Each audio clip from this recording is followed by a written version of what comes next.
So it's really nice to be in a world where you can just go and talk. I mean, there's a lot of times where black entrepreneurs go to spaces and they talk, they give pitches, they do all the same things everyone else is doing around them, and they're not seeing the same results, right? They're saying, I have this credit score, I have these funding, why am I not getting the same funding, right? I have these, but they're getting this, right? And a lot of times when you approach non-black people who don't understand, who've never been there a long time, it'd be like, well, maybe list 100,000 other crazy scenarios. And black people just understand, like, obviously not every situation is going to be like that, but when you know, you just know. And when you're with creators and entrepreneurs who've been there and know it, you don't have to explain yourself. You don't have to go on and be like, no, that's not why they feel. You just, they're like, yeah, I get it. I've seen it and it happens. So it's just a really nice space. You can, hey, how did you overcome this? Right? You got the client. Oh, I went to this credit union. I went to this person. So it's really great to have that network and grow. Yeah, there's the Minnesota Black Chamber of Commerce. Great organization, great people in there. Black Business Enterprise also does a lot of great events, educational things. Twin Cities Professional of Colors. They have monthly events. There's always great to go connect with people.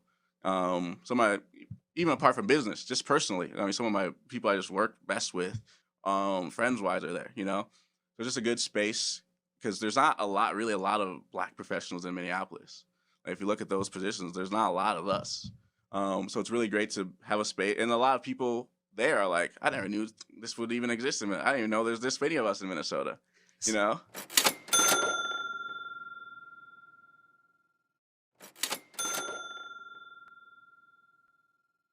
So it's really nice to be in a world where you can just go and talk. I mean, there's a lot of times where black entrepreneurs go to spaces and they talk, they give pitches, they do all the same things everyone else is doing around them, and they're not seeing the same results, right? They're saying, I have this credit score, I have these funding, why am I not getting the same funding, right? I have these, but they're getting this, right? And a lot of times when you approach non-black people who don't understand, who've never been there a long time, it'd be like, well, maybe list 100,000 other crazy scenarios. And black people just understand, like, obviously not every situation is going to be like that, but when you know, you just know. And when you're with creators and entrepreneurs who've been there and know it, you don't have to explain yourself. You don't have to go on and be like, no, that's not why they feel.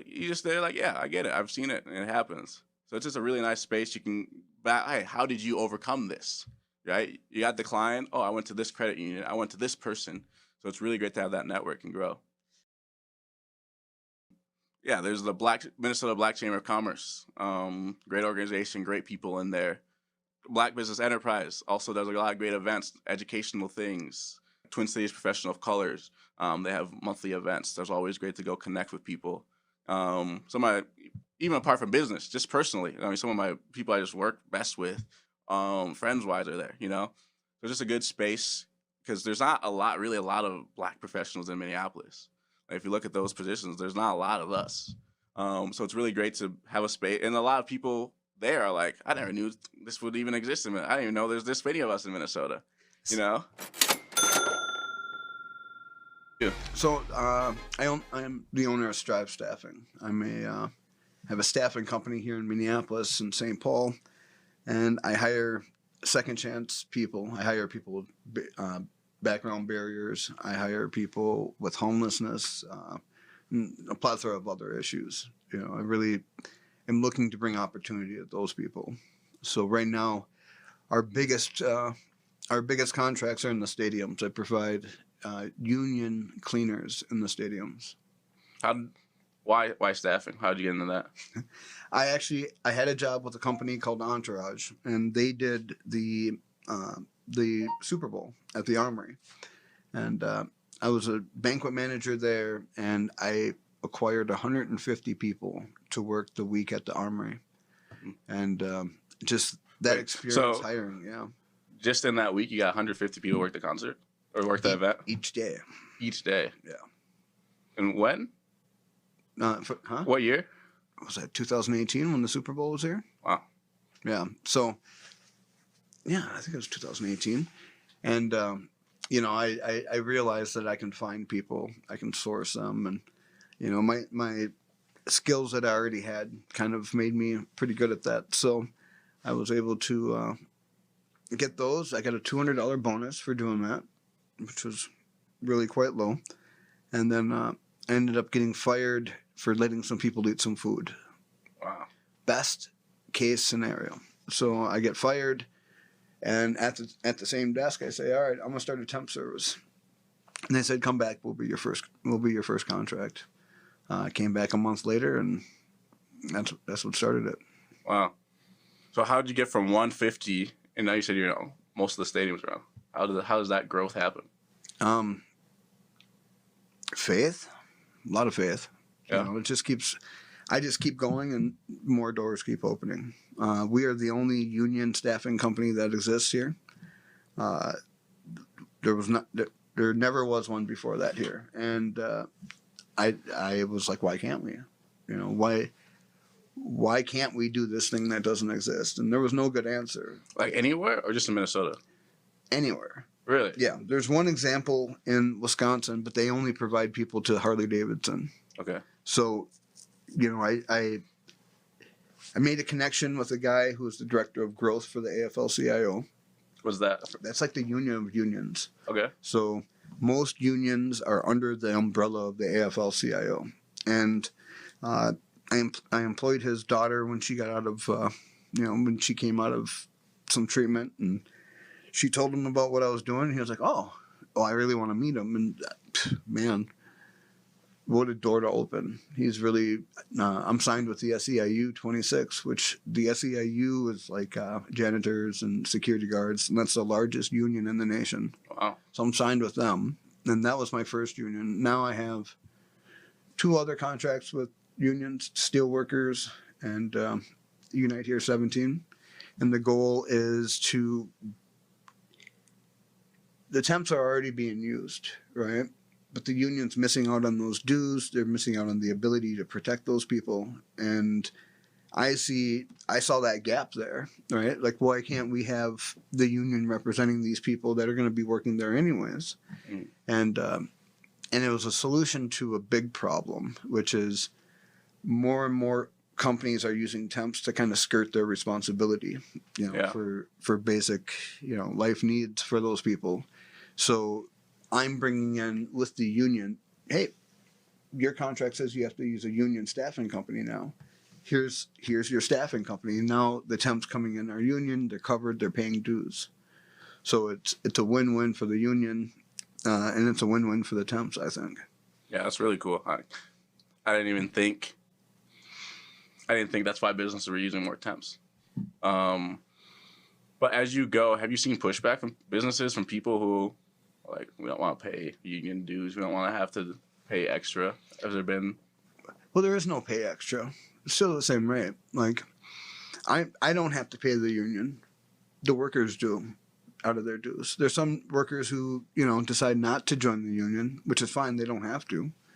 So, don't the unions usually negotiate with the company? But so the more people you have in a union, the more negotiating power they could have to increase salaries and other benefits in the future. Yeah, but in the temp world, it's a little bit different. Is it? Right, because they're not employed by that employer.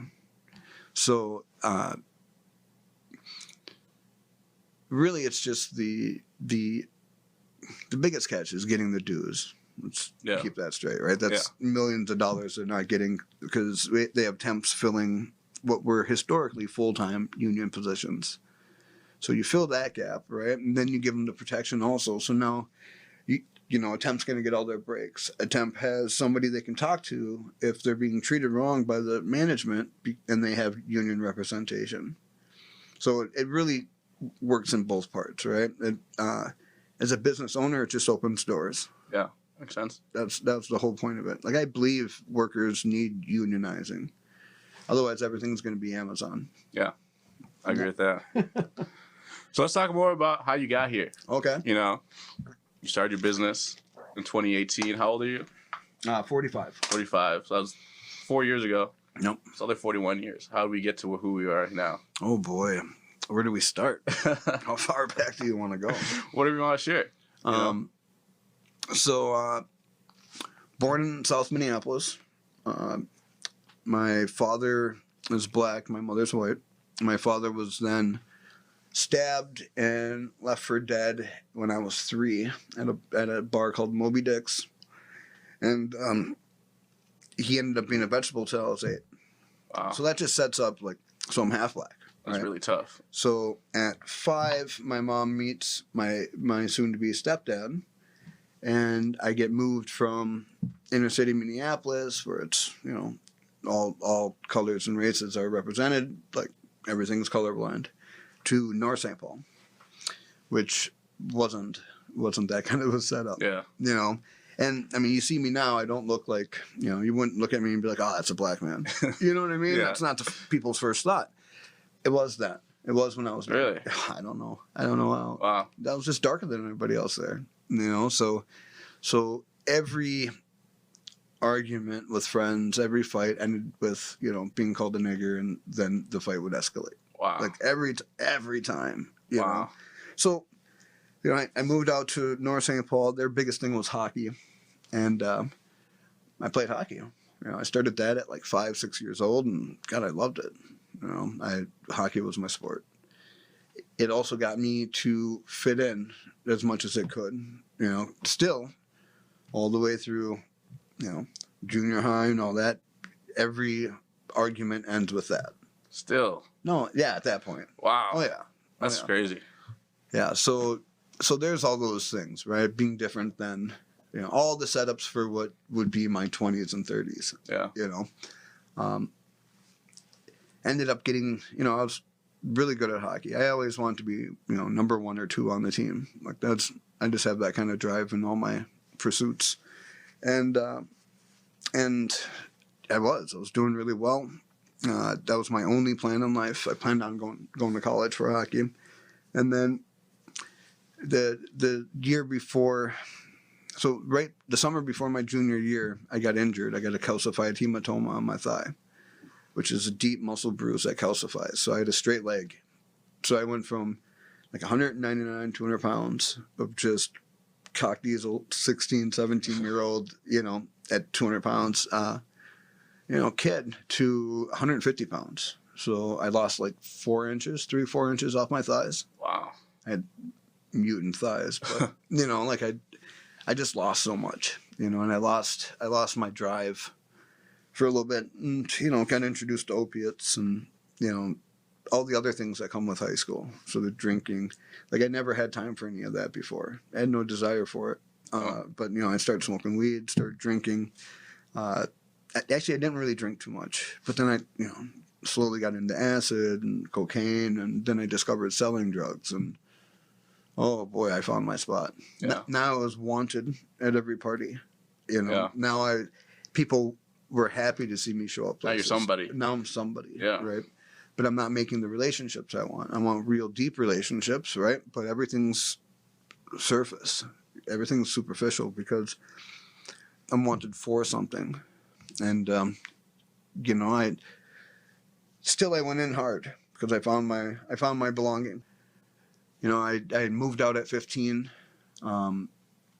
ended up getting into some trouble with a group of friends, got in a street fight, and a bunch of people went to prison for it, and I got put on house arrest, so I had to move home for a while, which was rough after living on your own for 2 years. Yeah. You know? At 15, you moved out? Yeah. For 2 years. I had an apartment like down the block and across the street from the high school. How do you get an apartment at 15?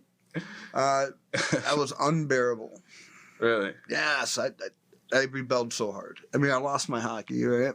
But my parents were very strict. My mom was very afraid of me ending up like my dad. And thought that, you know, sheltering me or, like, you know, not letting me make decisions was the right thing to do. Try to protect you from everything. I don't know how. Yeah. So my decision maker was broken for quite a while. You know. Yeah. So still graduated high school. I didn't think there was an option not to. And I'm glad I did. Do you think the injury, they gave you opiates when you started the injury? You think that's what started it? No, it was a progression, right? Yeah. I started selling weed, and then, you know, we progressed into selling coke and acid, And it's just learning the business and the money involved. Like, there's no money in weed. You know what I mean? But there's money in coke. Yeah. So, yeah, it was the injury allowed me the time. Like, my priorities shift. I just had my biggest priority lopped off. Yeah. So I had some openings. So how'd you get from what was the moment in your life where you got to Strive Staffing, where you got to all this? Like, what made the change for you to change everything around? Oh, man, before I even thought about Strive Staffing, so the summer before I went into prison, when did you go to prison? I went to prison in January of 2016. Yeah. So the summer before Can I ask what the charge was? First degree sales. Okay. And a slew of other first degree things. Like, yeah. So I was just like, I went to a treatment program in like the beginning of 2015 and scrubbed out of that, got sent home, but I didn't really have a home to go to, so I was being homeless for a little bit. And I was just at that point of like, God, what's the point of all this?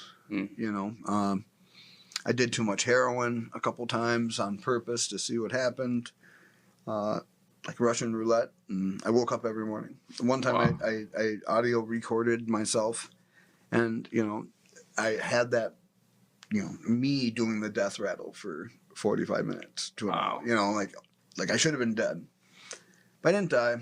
And, there's 2 letters that never got sent out or found. You know what I mean? Yeah. Like I was doing it for real, I thought. But here I am. So finally I talked to my mom. I was like, I just can't do it anymore. And she was like, well, come stay out here. We'll get you well. And I went out and stayed out with my parents. Couldn't stay in the house because they had a dog that shed too much. So I built my own bedroom. I'm 39, 40 years old. I built a bedroom, like in my parents' garage. I'm fucking living in my parents' garage in the middle of summer. The neighbors are Mexican next door, and they have parties till like 2, 3 in the morning, going, hey, yeah, just fucking going hard. And, I'm listening to Citizen Cope, fucking contemplating hanging myself, and, like going through some really deep shit, But I couldn't imagine my mom finding me. So I couldn't do it. Because really, every time I've ever been suicidal, I think of the people I leave behind me. And it just got to the point where fuck, I didn't want to live anymore. God, I could not kill myself. So I really surrendered there. I got on methadone for a month just to get over the hump. And which is funny because you start methadone and they're like, oh, you're an extreme addict. You need to be on it for 5 years and be an extreme addict on that. And so I let them put me on it, and I made it like 2 weeks, and I was like, all right, I'm way past my withdrawal. Let's start going down. And they're like, oh, no, Mr. Hofker, you shouldn't do that. And I was like, no, either I'm going to spit out a bunch in your cup or you're going to start taking me down. And they did. And, I was done. I was past that part, the physical part. And then went to treatment like 3 months before I went to prison. So August 20th. It was a delayed sentence then? Oh. No, I was just waiting for sentencing. Oh, okay. Yeah. I went to prison 2.5 years after I caught the charge. Oh, wow. Yeah. There's a lot of stories in between there. But, I just, I went to treatment so I didn't have a mental habit when I went into prison because I didn't want to be susceptible. I didn't want to be weak. I didn't want to spend all my money on extremely expensive drugs. Yeah. Because I felt I had to, right? So I kicked my habit before I went in. And then got to stay with some friends before, like had 17 days between getting out of so I went to Fairview Riverside for treatment, and then I went to Kinnick Falls for like 2 months for halfway house. And I had my 17 days before I went into prison, and, January 7th I went in. Wow. Got sentenced. But I really, so what really got me here, so I surrendered. I prayed, as I was going there, like just in that cell, I'm like, fuck, here we go, I'm super scared of prison. No idea what to expect. And I just said, I surrender. I'm not going to push against the COs. I just surrender. I completely surrender to this whole process. And how long was your sentence? 58 months. Okay. What did you serve? 10 months. Wow. Yep. How's that happen? Boot camp. CIP. So I went in. In beginning of 2016, and they opened up a second male boot camp up in Togo. So they had Willow River in Togo. So I got in. I thought I'd be in prison for a year before I got into boot camp. I was in prison for 4 months. Wow. Yeah. That's incredible. Yeah. 1/5 of your sentence, or almost 1/6 of the sentence. But what follows, right? So you go through CIP. It's 6 months. You got a bunch of people who think they're boot camp tough, because if you do anything, if you have any infractions, you go back and do the rest of your time. Really? Yeah, they kick you out. The time you were there doesn't count. Oh wow. Oh, it's brutal. And so I had this nerdy kid, and one day he's like, "You're just a bitch." Can't call people a bitch in prison, right? But I can't do anything to him. I'm just like, "Oh man, you would never call me that anywhere else in this world." I was like, "We live in the same city. I will see you someday." And I almost got kicked out because of I had to tell on them, and then they were like, "Well, this has been going on for a while," so they sent us back to Moose Lake. It was frightening, but I got to finish, and he got recycled, which meant he had to go back a month. But it was fantastic to have to think before you said anything. Yeah. Sir, permission to speak, sir. Then wait for that permission. Wow. Like having to think before everything you say has really done something for me. What's the penalty if I just talk to you? What's gonna happen? Do it enough, and you're just being, you're not following the rules. They'll just send you back to prison. Wow. So if you have 5 years, you'll go back and do 3 years. So I was looking at 36 months. So you don't mess up. You figure it out. You would think so. But so many people mess up. Really? Oh my God! Like it's not even worth it. Yeah. Bite your tongue. I'm like, I don't know. It was boot camp was stressful. It's manufactured stress. They want to put you in a stress state and see how you react to things. Like the first day, you're getting off the bus and like, get your phone out of the lines, and you're like, I'm just like, holy shit. And but then there's 3 levels of hats you get to wear as you progress.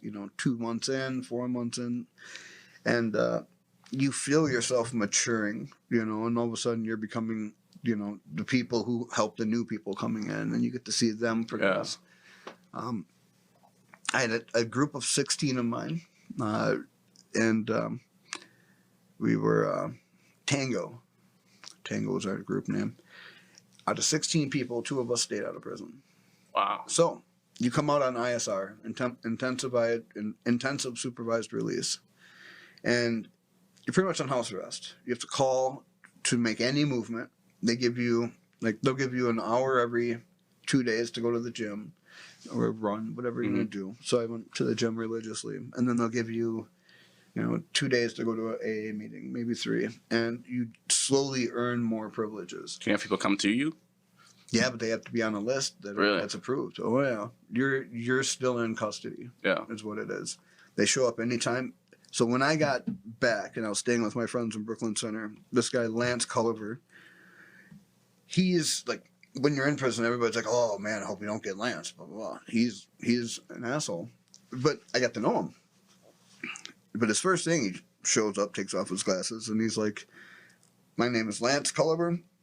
I'm the one that's going to put you back in prison." And I was just like, "Not me," Wow. But that's the attitude. Like they're looking. Pardon me. That seems like the opposite of his job, right? It is. But then when you get to know him, and you start to, when after 3 months, 4 months, when he sees that you're not on bullshit. Because everybody's on bullshit. There's whole groups, whole squads of 15, 16, 17 men that all end up going back to prison. So they spent the 6 months in boot camp. They got out. Maybe they were out for 6, 9 months. They screw up. They get sent back to prison. That year and a half doesn't even count. Yeah. Towards their sentence. It's just wasted time. Just pushing it back. But they make you memorize all these mottos, all these phrases and stuff. And I couldn't tell you what they were right now, but I could tell you that a lot of them, one of them was a commitment to change. They wrote like affirming quotes that you had to say. But I made a commitment to change, because I want to kill myself. I wanted to die, but I didn't want to do it. Yeah. You know what I mean? So I decided I wanted to live.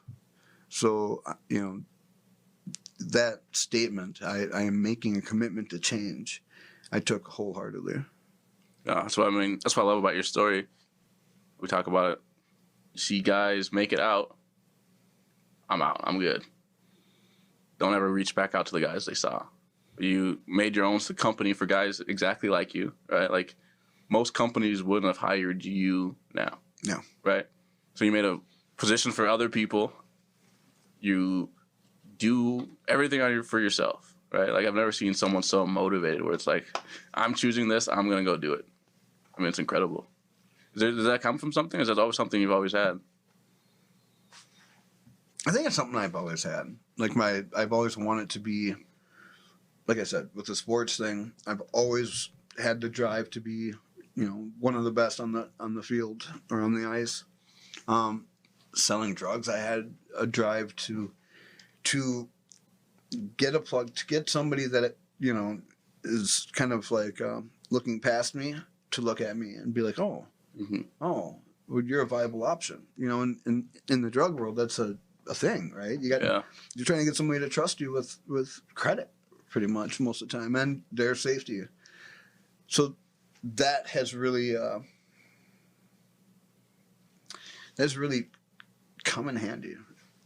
I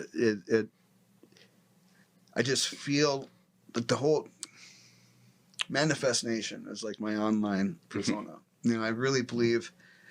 I believe in manifestation. I don't know. I have to, because every time I have a need, the phone rings, the door opens, whatever it is, and my solution's there. It's very strange. Well, at work, people they always say, good luck happens to find people who work really hard. Right? Somehow, the people who get really lucky seem to work really hard. So, I don't think a lot of it might not be luck. If you're working hard enough to make those connections, people are going to call. It's the universe. I do want to talk a little bit about some of the legislation you've tried to help. You want to talk about that a little bit? So I would just say I don't know if I tried to speak on it and I destroyed my speak that I wanted to have. Right? Okay. I don't think what they did went far enough. No, you should. Let's back a little bit. Tell kind of the work you were doing. Okay. So a bill was being put forth to the Minnesota Congress. Yeah. Yeah. And to automate the expungement process. When it came in, when they first wrote it, it had teeth, it had felons, it had people that were charged but not found guilty, dismissed, whatever it was. And they completely neutered it because was it the Senate in Minnesota that is... I forget which one it is. I think it's the Senate. They weren't going to do it because they weren't going to automate felonies. So they neutered it, and it's misdemeanors now, but only certain misdemeanors. So let's backpedal just for people. Right. So they were sponsoring a bill to help low-level felons and other people who committed crimes get that off the record if they hit certain criteria. No. So when it was in committee and everything, they were working on it. The bill had included where it was low-grade felonies and misdemeanors and other things that would be expunged. And Marcel went and spoke. You went and spoke on a, what was that, like a panel discussion kind of thing they brought you in? Yeah, in front of Congress. Yeah. State legislature, yeah. And, that was... God, I was trying to get up to my office in time. It was horrible. I was so disappointed with what I said. But, they didn't give me much time to, know exactly what it was. And then as I started learning about it and I set up what I wanted to say, I was going to lambast it a little bit. Like, this is like ban the box. It doesn't really do anything. It just kind of edits it and puts it in a different place. So yeah, that was the original law. No. The original law that we both were hoping that would pass was really great. I mean, would basically changed the lives of thousands of people in the state overnight. But they, one of the branches I should know, but I'm pretty sure it's the Senate in Minnesota is Republican, and they were not going to go for that. So in order to pass the bill, they had to take off all the low-grade felonies and some misdemeanors even, correct? And if you've been charged and then it was dismissed, that doesn't get automatically. I don't know why they would do that. Say that again? You don't get automatic expungement if you were charged The case was dismissed? Case was dismissed, found not guilty, whatever. It still say you can't get that it still says charge that. off. It will forever say that charge. Wow. They took that off. Yeah. Which is doesn't make sense. Unfortunate. Doesn't make any sense. They really neutered it. They really made it some really low level things. I don't know. We should talk about the felon stuff. I don't think they realize what it really does. I think I'm starting to put together this theory that if you look back in the 50s, right, because that graph is like this, right? It's like this until the 60s, and it comes up a little bit, and then it just really jumps up. Mm-hmm.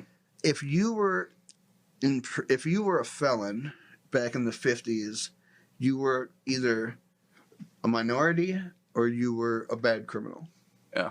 Plain and simple. You were either black and getting arrested, or you were like a real criminal. So all this thinking from the boomer generation, mm-hmm. Is that, if you got a felony, you did some serious stuff. But they don't realize that shot up so hard. You could have 80s. A gram of marijuana and commit a felony. Yeah. I don't think they're proportionate. Their thinking is proportionate enough. Yeah. And I don't know who they are, right? But it's old thinking. Yeah. Because they get felonies out pretty easily now, and then that allows a felon to be discriminated against. I think it's the last thing we can discriminate against. Yeah. Like everything else, they're really pushing to end discrimination, but we don't have set guidelines for how we treat people that went through our legal system, which is so many. 1 out of 4 people. Wow. 1 out of 4 people is a giant number, and that's excluding, 20. It's like 21 or 23 million people from the workforce. Wow. And that's there's just so many. I think I don't want to go too much in politics, but when you look at it, because when we first started talking, we were both really excited about it when we were at the chamber, just seeing what it came to, because misdemeanors don't even show up on job reports most of the time, right? So it's like literally not doing anything. Like not even just like they're passing the bill, which is actually not helping one person, maybe helping a few people, but missing 99%. Yeah, I would like to see the numbers, right? Like how, let's look at it in 5 years and see how many people were actually it affected. But they're gonna feel good because they did something. They think they did, or they passed something. But so you said that 15 out of the 17 guys went back to prison in your group? Yep. So what would you say in general that you see in your recovery groups? Why do guys go back a lot of the times, and why were you able to make it when most guys can't? All the rules apply to me all the time. A lot of guys do something and get away with it, like strict curfew. Can't leave your house, And guys would start to, run to the store, right? Or have a girl over, or maybe drink that night. And they'd get away with it for a little bit, but you can't get away with that stuff forever, right? Yeah. I didn't even do it. Wow. I stayed home. I was where I was supposed to be. Like, I wasn't even going to... You never pushed the boundaries. I'm an exception person, right? Yeah. I can find the exception to everything, right? But I couldn't do that with this, because if I was going to change everything, then I got to change everything. And that means that all the rules apply to me all the time. So I never broke the rules, because then it would be like, well, I did it before, I could do it again. And that's how every guy got popped that way. Yeah. When I say commitment to change, the other guy, his name was John Ingfer, and what a story on this guy, ex-college hockey player. But, the discipline that I got to experience in in boot camp, the external discipline, I internalized. You know, I've really worked on being disciplined, getting up and running, like learning that you can run 4.5 miles at a good clip is amazing. And all of a sudden I'm waking up before the lights coming on, like, and it feels good. And it feels great. Yeah. You know, we're getting high at boot camp. That discipline, you know, and really not bitching. I mean, you can see every guy that's not going to make it just bitching about everything. You know, complainers don't change things. They just complain about it. And that was a big difference, right? John and I did not complain about much at all. You know, like, it is what it is. So I think that was a big separation. Let's say this. If you could, obviously there's a lot. If you can pin down one thing that you would give advice to someone in your situation, let's come out of your situation, what would you say? Take your time. Have some patience. You know, we all want to rush into it. I need to work 60 hours a week. I got to make all this money. I got to get a car. You're just going to end up right back. Manage your expectations over everything. You know, self-management of expectations, right? Not having these lofty ideas, but having practical small steps that you can build. I had to build my self-confidence. I had to build my self-esteem, self-image, all that stuff, right? I had to start to change that because I was no longer Marcel the drug dealer. I don't know, right? Yeah. What am I going to be now? and so just setting small increments. I'm going to go to the gym 4 times a week, hitting that goal every week, you know, 5 times. I was going like 7, but, you know, like just conquering fucking little goals constantly. And then all of a sudden, conquering those little goals in succession, you've then mastered or conquered a big goal that you have. Yeah. And so I tell people all the time, just, man, train yourself that way. Just show yourself that you can do what you set out to do. Because most people in my situation, I feel, disappoint themselves consistently. And then at some point you stop trusting yourself. You're like, I'm going to fuck it up. Why bother? Right? But if you start making little successes, it builds up. You put that in like your backpack, and all of a sudden you have a full suit. You know. Yeah, I forget what movie it was. Little Steps. It's you know, have you seen that movie where this guy's in therapy and he's like he can't make it out of the room and it's just like little steps to the door. Yeah, you know. I forget which one that was. I forget. It's a famous one. No, I love that answer because yeah, I can only imagine you come out from having no freedom to having everything available or most things available to you now. You're gonna be like, I want everything back, and that's what caused you to get there in the first place. You know? People want their old lives. Yeah. You know, my old life was not great. You know, there's too much misery in it, and I didn't want that. Yeah. So I was trying to build something new. But I think it's interesting that you called felons are the last group you can legally discriminate against. Explain that a little bit, what you mean by that. So there's no federal protection. There's no protection that says, hey, if a person gets in trouble and pays their debt to society, they then can, you know, you can't tell them they can't get a job because of that thing that happened that long ago. Like, there's no guidelines of, is it 5 years, is it 7 years? There's no universal guidelines. There's no set in stone. And you know, people miss perspective. If you're a person, you have an addiction, you're in the life of criminality, and all of a sudden you make a change and you haven't had anything happen in 2 years, that's a long fucking time. Yeah. You know what I mean? But to a person that doesn't have perspective, it's just 2 years ago. That's not long. You know? So I see people, like I have a lady, she vehicular homicide like 13 years ago. She would get a job, she would be just a normal teller or cashier or whatever, and she would get moved up because she's management material. And as soon as they move her up, run the background check, they're like, oh, yeah, we got to let you go. Really? For something that happened that she served all her time for, she's off of paper, all of that. And she'd been working for them. You know, it's a lot of companies think there's a liability in hiring somebody with a felony, and there's not. There's a Honeywell case here in Minnesota that already settled that. There's already set precedents for that. You can't be held liable because you went and hired somebody and then that person committed like an assault or something. Interesting. You can't be held liable. It's taken as a knock on your character. Yeah. You know, and the sad thing about that is it starts to come into discrimination racially, because 1 out of 3 black and brown people have a criminal record. 1 in 4 all American. 1 in 3 black Americans, and so if having that knock, it means that your character is in question every time. There's a bunch of bad character in this country. You know? I mean, I think if most people are being honest, if you think about your teens and 20s and 30s, there's a lot of people who should have felonies that just never got caught. Everybody is a felon. Yeah. You know, listen, if you live in Edina and you drove around white, your chances of getting pulled over are pretty freaking nil if you're following all the laws.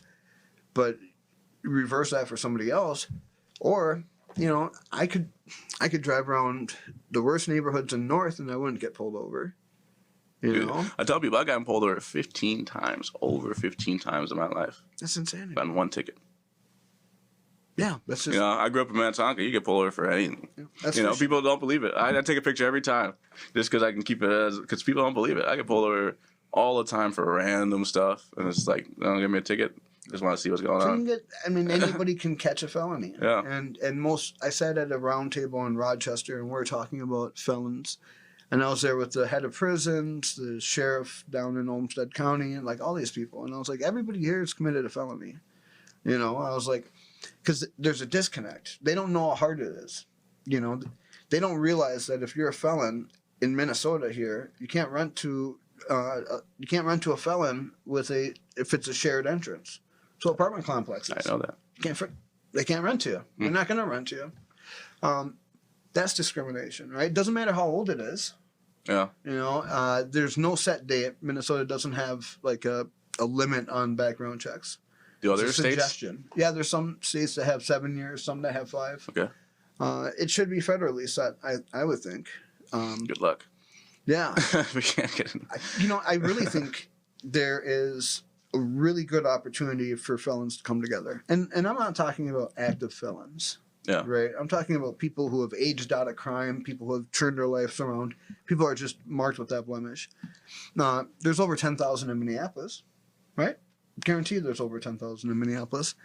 That's low. It is very low. And I have this idea that I'd like to see come through, which is getting them together.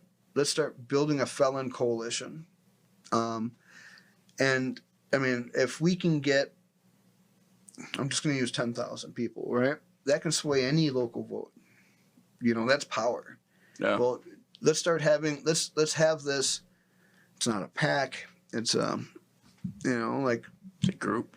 You know. Yeah. Where politicians go and speak to the teachers' unions and stuff. Well, it's a union of felons. Come tell us how you're going to end our discrimination. How are you going to make it to where we can come back into society and be fruitful participants and help our families and our communities? That's what I want to see. I want to see the mayor, you know, whoever's running for mayor, come talk to us and tell us what he would like to do. City council especially, right? Yeah. Like, let's talk to these people that have some power. Get them to come talk to us. If I could make it happen and get a group of, you know, just start building a coalition, have like a felon thing at the convention center type thing, and really talk about business ownership and entrepreneurship. And I'm not talking about, you know, people who aren't doing anything. There's so many felons that are doing stuff and that have just moved on in life, but they're still got to bring that up every time they try to do something new. Yeah. Those are the people I want to meet. I mean, those are the people who have a big voice. And it doesn't have to be left, doesn't have to be right. It's, hey, what are you going to do to help us and help the other people that your criminal system is putting these blemishes on? So if I gave you a pen right now and said, write me a bill, what are some main points of what you would change currently? I would put a cap on how far back you can go on a background check. Actually, I'd probably go if the crime has nothing to do with the job at hand, it can't have anything to do with it. Okay. I would like to see companies put out their background requirements, like a restaurant does a menu. Because what happens, a lot of people will come out and they'll apply for a job online, and instantly they're like, yes. Or they go have an interview, and it's a good interview, and they're like, yes, I'm going to get this job. But they can't get it because the person looking at the background checks isn't going to pass their crime. They should know that before they even bother. Yeah. Their hopes went way up. Yeah. Only to get dashed. Just wasting your time. You do that 3-4 times. Yeah. Fuck it. I'm gonna go back to what I was doing. I really believe that we can make a big change if we end some of this stuff. I have cleaners at Target Field overnight. I cannot have anybody with a felony in the last 7 years there. As a cleaner overnight. As a cleaner overnight. Everything's locked up. Everything's locked up. No fans. Nothing. Yeah. I don't know. I've been fighting with this company to get the power of the background check, and supposedly I've won that, but legal hasn't gotten me the paperwork. But it just doesn't make sense. I'm like, why? Yeah. I was like, you don't meet these people. We're meeting them, but we're not going to send somebody that's going to be a danger to everybody. But there's no rhyme or reason for that. Right? Yeah. There's no. So speaking more about kind of building a coalition and building a group, are there businesses, people, groups already doing these things or doing what you're looking to do? There's felons that are in action. I have a friend, Crystal Hill. She's the owner of the Northeast Health and Recovery Gym. Okay. It's a new treatment center over Northeast. She's a 2-time felon. I've known her since she was 15. She went through all the red tape, opened up her own treatment center, really brought the health, like the working out aspect into the treatment center, so that, because she experienced the same thing I did, that, working out and being active really was a big part of my recovery, and hers also. Mm-hmm. There's also Josh Hedquist. He's the owner of Joey Meatballs. He's a felon, multiple-time felon, done some bits, and, he's got 3 locations in Rosedale, and he's growing. He's got, I think it's Pizza Slayer and Joey Meatballs and Salad Slayer, anyways. But he only hires felons, and he's growing. In a time where a lot of restaurants are having hard times, he's growing. Yeah. Yeah. And then a plethora of other business owners that I really want to shout out. Repower, formerly Tech Dump. They strip down electronics, and they hire anybody with any background. So It doesn't matter what your crime is. There's no kids there. Yeah. Right? So they don't care. They don't care what your crime is. They are providing wraparound services for their workers. So they were having a hard time retaining people. I mean, it only pays $15. But since they got these wraparound services, you need a micro grant to get your license. Let's help you with you got some health issues. Like, they're helping people move into life while they're working through employment. And they have a waiting list for employment now. Wow. Like the only place that has a waiting list for employment. So any companies who can't find employees, there's a lot of them, you know how to do it. Yeah, the problem is like they're looking for people to put to move on so they can move new blood in.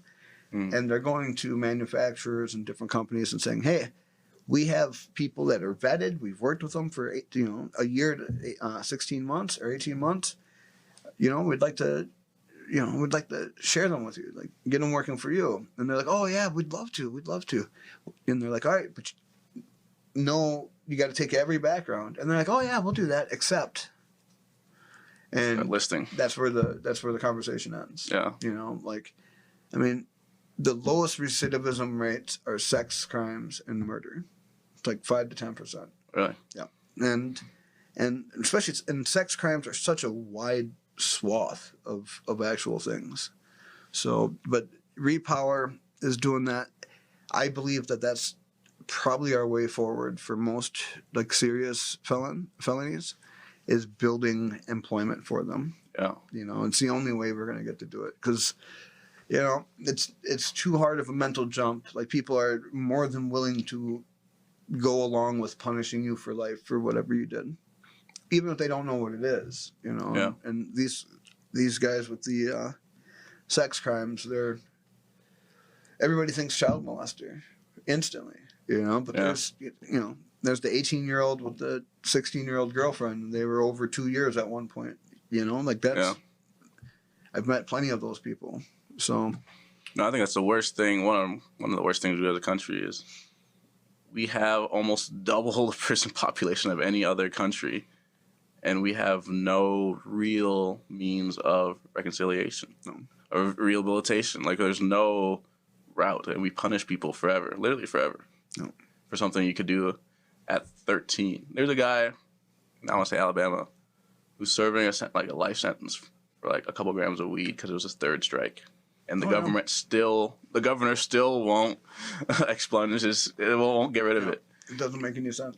Right? It's, as a society, we've decided that there's no grace. Second class. Yeah, you know, forever. And there's a book called Untapped Talent that talks about our shortage in workers that we're coming up into. And that I'm seeing many companies experience now, and they talk about the felons might be that solve that we need, but he talks about how there's like the bell curve for the average worker without a background. Well, with people with backgrounds, it's more like a dumbbell, right? So you either have really bad workers or over average workers. You don't have many in the middle. And in these groups, it's much easier to get a dog shit worker into this by giving them an opportunity, showing them some interest, and really, supporting, hey, no, you can do this. You can stick around for this. And it's easier to move that person over here than it is to get somebody in the middle of the bell curve to be an excellent worker. Yeah. So what do you tell businesses who are scared if they bring in felons that there's going to be things that happen with other coworkers, that they were going to find a way to break in, that there are going to be negative effects? What would you tell them? Well, first of all, I tell them I'm a felon. I say I don't, I give them my backstory, and they're like, oh, it's the mindset, the perspective just has to change, and the way I safeguard and really know who I'm working with is we have real conversations. I hear everybody that comes in, right? Personally. Well, we do. We have everybody. And, you're not supposed to ask about backgrounds and all that stuff, and unless you've offered them the job. And, I open up to the person applying, and I'm like, hey, here's my background. I don't qualify for this job. What do you got on yours? You on drugs? I have very frank conversations with people, and they respect that, and I get really deep conversations. And I instruct my employees to do that because my goal is to know where we're joining that person. Are you still fucking around? Because if you are, that's fine. But I want to know where you are. That's the biggest goal, to let them know I see them, right? Like, I also have this. There's no judgment. Let's be open about it and tell me where you are. And I get a lot of honesty.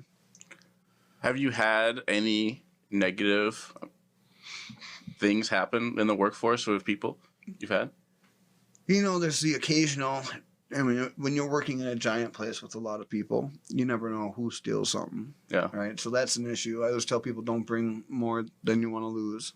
Or more of stealing within coworkers. Yeah, but I've never had anybody commit a crime. On the job. No violence. Like, it's very rare for somebody to reoffend on the job. Yeah, it's true too. Yeah. I think people don't understand is that when you have that felony, eyes are on you now, right? Like, anything goes wrong, and guess who they're pointing their finger at right away? Told you so. Right? Yeah. Like, so you got to be, in order for you to even make it, you got to be overly clean. Like, you got to make everything even, like, more over the table. Because, if something goes wrong, you're the first one they're pointing at. First person right? to look at. So. And that gets old. Yeah. No. Probably for you too. Even if when things go wrong in real life, I bet you people still bring it up even to this day. No. No? No. No, it's more of the shock. No. Really? Oh, you're a felon? Oh my god. Yeah, Good. that's fun. All right. Yeah. Well, we gotta be done either way. I gotta So, get out of here. thank you, man. All right. I'll do this again. Yeah. If you want additional resources, please go on my website, richberkley.com. I have information on how to budget, how to pay off loans, how to get out of retirement, and much more. Also, if you'd like to be featured on the podcast, please reach out to me. I like to find interesting people, interesting businesses, and also people who give back to the community. If that's you, please go on my website. It has my phone number, email, and a link to schedule a meeting with me. Thank you so much, and I hope you enjoyed the podcast.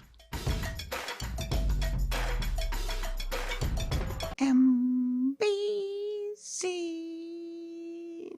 No relation to NBC.